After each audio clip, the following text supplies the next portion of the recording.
2020's been kind of a fucked up year, huh? It's kind of weird to think that right now we're living in a historically significant time where in 50 years from now it'll be written about in overpriced college textbooks. Though I hope in 50 years there's no more college textbooks and the people that wrote them and made them are already thrown in jail for life and charged with crimes against humanity. Hopefully by then we'll just be doing like fucking brain dances for our information. But it's just been such a crazy year, a wild and wacky ride that's just been overwhelmingly negative for the majority of the world. And I know I haven't done a question and answer video in a long time. I used to do them every year, but since I started streaming daily, it usually turns into a Q&A anyway. Charlie, bleached asshole, yay or nay? Charlie, what's your opinion on the binomial distribution of Dream's Minecraft speedrun? Do you think he cheated? Charles, care to opine on the legality of lollies? Just constant questions, so I felt like over the last couple of years it'd be kind of redundant to do like a question and answering video since I answer all of that shit all the time on stream anyway. But this year has just been so fucking crazy that I thought, maybe do like a little look back on the year. So let's dial back the clocks to the magical year of 2019, a year of unicorns and sunshine and Gangnam Style, Harlem Shake, all that good stuff. I, like everyone, had big goals for 2020, a New Year's resolution. Everyone has that, like, I'm gonna go to the gym, I'm gonna ask my teacher to the prom, shit like that. But for me, what I wanted to do in 2020 was more and bigger projects and content that I've never done before in my life. And we started with the Obsession music video, a song Troy and I worked on very hard for a few months, and a song that we came up with a whole storyline, a storyboard, got a whole crew together, full location, full scale production, blows the fucking Hunger Games out of the water, and we were so fucking proud. It was the first major production we'd ever taken on. Jackson, Matt, Danny, Andrew, and I all put together a lot of effort to make it happen. I was really happy to see that so many of you enjoyed the song and music video. And we were like, fuck yeah, let's keep doing big projects like this. And then a little old hemorrhoid rolled into town named coronavirus. And of course, being the hypochondriac that I am, I was expecting some kind of Resident Evil level outbreak. And to my surprise, it was a lot fucking worse. At least in the Resident Evil universe, the people aren't nearly as fucking dumb as they are in the real world. Holy shit. It's been a year of perpetual frustration at the stupidity and selfishness of a bunch of these dumb troglodytes that get all of their misinformation and dog shit from Facebook and then take it out into the real world and have these baby meltdowns. I will not wear a mask. It encroaches on my freedom. I will not be muzzled. Oh, the 5G radio waves are gonna put a microchip in my dick hole, and Bill Gates is gonna control my mind. Oh. Which of course fucks everybody, because then that just keeps the coronavirus climbing and lockdown staying intact. So yeah, I've been fucking mad, much like a lot of you out there that have been affected by coronavirus, I imagine. But for some of the other people, it's still just a myth and they'll continue to wreak havoc and make everything worse.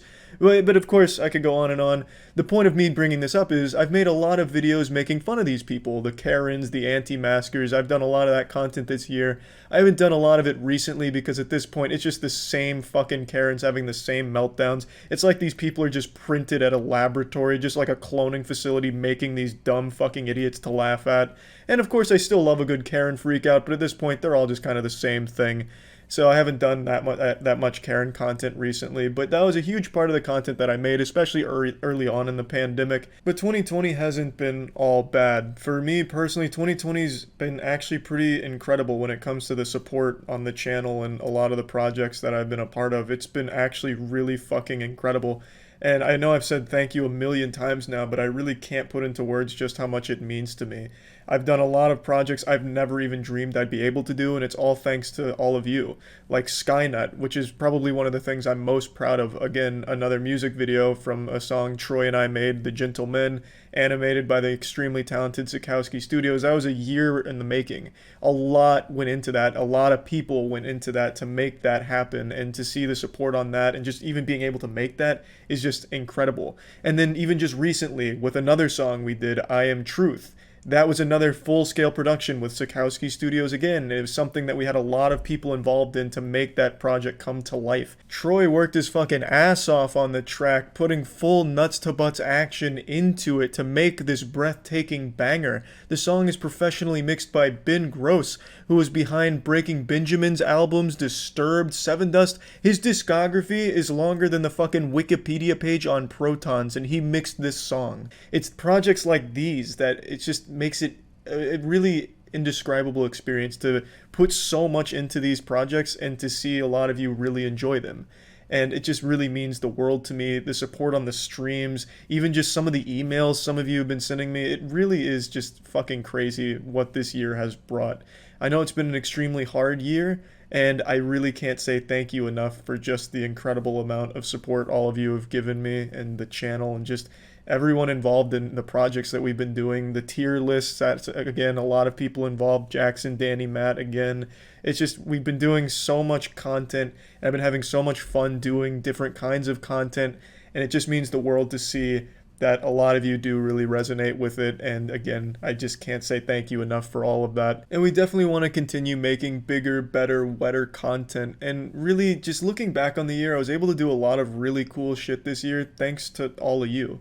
I got to participate in a chess tournament that I actually won. Yes, I didn't win technically the whole chess tournament because I won losers bracket championship, which is basically winning a participation trophy, but god damn it, I fucking won that. And I had arguably one of the most memorable moments in all of chess since the invention of chess, when I checkmated XQC in 6 legendary moves.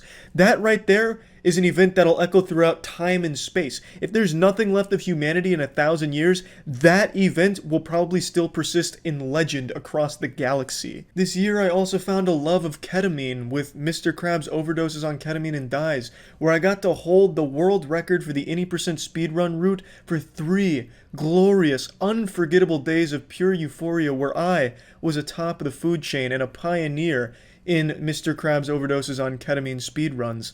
I was the king of ketamine, and I still am an innovator in that field. Definitely one of the highlights of the year for me. I even found one of the best toys ever made, a unicorn that shits itself, the Poopsie Slime Surprise, where I got to experience the joy of watching a unicorn take a shit that I helped it create in its colon. I got to get in there and Frankenstein together a G-fueled diarrhea shit in a unicorn. That is so special and really does sum up 2020 nicely, I think. I also found an addiction that's stronger than heroin with card collecting, that I've been able to open so many cards and get so many beautiful pieces of cardboard and get to share that experience on stream with all of you, while you all try and desperately call psychiatric help to get me a professional evaluation for this mental illness I'm experiencing when it comes to collecting. I also got to flex my acting chops again by landing a major role in an upcoming horror film, Last of the Grads, where I portray Officer Greg, a character that's already being hailed as an Oscar frontrunner for when the movie releases. I haven't been able to actually get on the big screen since Jennifer Lawrence blacklisted me after the Hunger Games Mockingjay Part 1, where I made her look like an amateur. And now finally, like a bear in hibernation, I get to stick my head out and go pedal to the metal as Officer Greg, taking the major motion pictures by storm yet again. Among Us also became a major part of internet history by bringing so many people together, in a game that I really fondly look back on. I don't play it as much anymore because, like most people, it's getting kind of stale for me. But it's a game where I got to meet a lot of new people that I've become pretty close with and got to have fun with friends again in a game that was just really goofy and fun. It was just a game that really was just a genuinely good experience where I got to really get out there and make new friends and talk to old ones again and hang out with them more often. So that was also a really nice part of the year. I also found enlightenment with the Moby Huges, which are 3-foot, 70-pound dildos, and yes, I'm aware that Fillion beat my Moby Huge world records, though I will be reclaiming them soon, but still, even just being able to wield such a powerful artifact, and being able to really kind of see what life is all about after owning 2 Moby Huges, it really has been pretty eye-opening and an important moment of the year for me too. It's just been an actually pretty wild year. There have been some special moments in this cesspool of a year, and I just wanted to say thank you. And in summation, I'll answer the question I've been getting asked a lot recently. Charles, would you change anything about the year 2020? And if so, what? And my answer is yes. And I'd change the existence of coronavirus. I mean, call me crazy and spit in my face, but I think this year would have been a lot better without the pandemic. I think that pesky old coronavirus had a big role to play in why this year was overall dog shitty. I think I'd definitely start there and put coronavirus in the crosshairs and target that first and foremost. Now, I know this wasn't like questions and answering. I just thought it'd at least be something kind of to look back at some of the special moments in 2020 in an otherwise pretty shitty year. So that's really about it. And again, I just want to give a huge thank you to all of you. And yeah, hopefully 2021 is an incredible year for the entire world. In fact, bigger than that, the universe. I hope the universe has an incredible fucking 2021. And thanks again, everyone. See ya.